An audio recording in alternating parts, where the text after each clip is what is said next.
You know, Matt, in today's day and age, there are a lot of questions when it comes to finance, when it comes to personal finance, and anything from finding a new credit card to finding an online stockbroker to figuring out if you could cut your mortgage payment, how to get a mortgage, how to get out of debt. I mean, there are a lot of questions that come up here, and there are plenty of ways to find things these days out on the internet. I mean, all you got to do is type something in the search bar and you can come up with something. But we here at the Motley Fool have a neat part of the business, something new that maybe some of our listeners haven't heard so much about yet, but we'd certainly like to get this out there for them to learn more about. It's called the Ascent. Tell us a little bit about the Ascent, Matt. Yeah, the Ascent is our recently launched personal finance brand that I'm fortunate enough to be doing a little bit of writing for. Basically, the Ascent is more the personal finance side, not the investing side of the financial world. Ascent covers things like getting a new credit card, why you need a credit card, how your credit score works, things like that. In addition to that, they have a ton of content on saving money. Over 50% of people don't understand what a CD is, or that you can get one online, or why it's better than a savings account. So these are the kind of questions you can answer.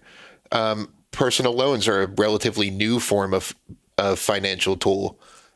Mortgages, as you mentioned, you can compare mortgage rates online, learn the types of mortgages, what you need to know before you buy your first house, things like that. And on the investing side, this answers basic questions like, how do I choose a brokerage? Do I really need to pay commissions when some of them do trades for free? Things like that. What do you need to know before you buy your first stock? What is a mutual fund?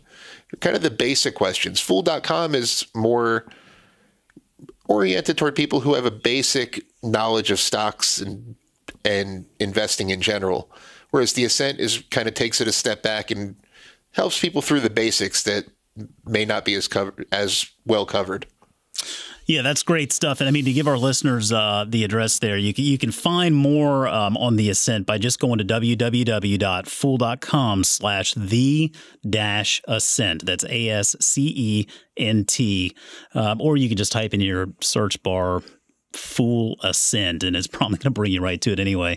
But just, yeah, a really neat website with a lot of great information, a lot of helpful information. And I tell you, it sounds, Matt, like there are a lot of folks out there that can use that information because based on a recent Wells Fargo survey that you and I were reading about, it sounds like a lot of millennials not only are a little bit skeptical perhaps of the markets, but they are definitely not confident enough to feel like they can get out and invest in the markets.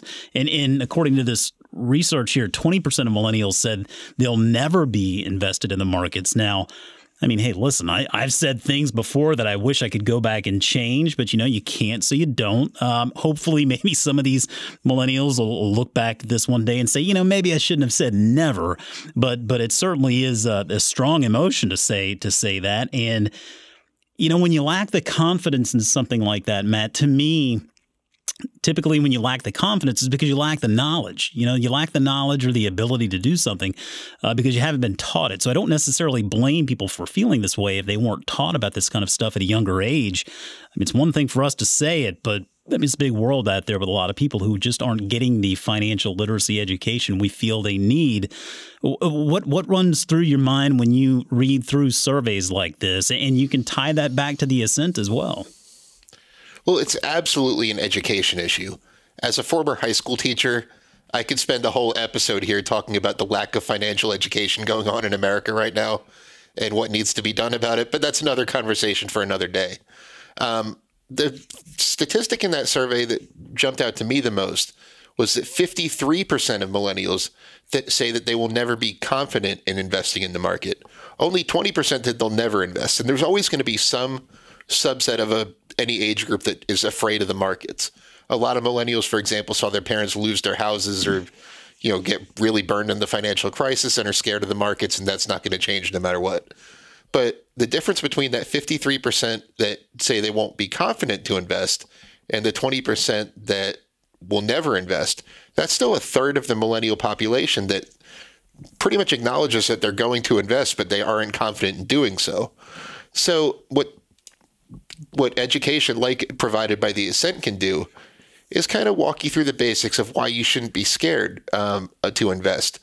That market corrections and crashes are a normal part of the market if you handle them correctly. Kind of just educational tools like that. Comparing different brokerages to find out which one's right for you. So you're comfortable. I had a colleague, actually, one of our editors, recently approached me and said, I want to start investing, but I have no idea which brokerage to go with.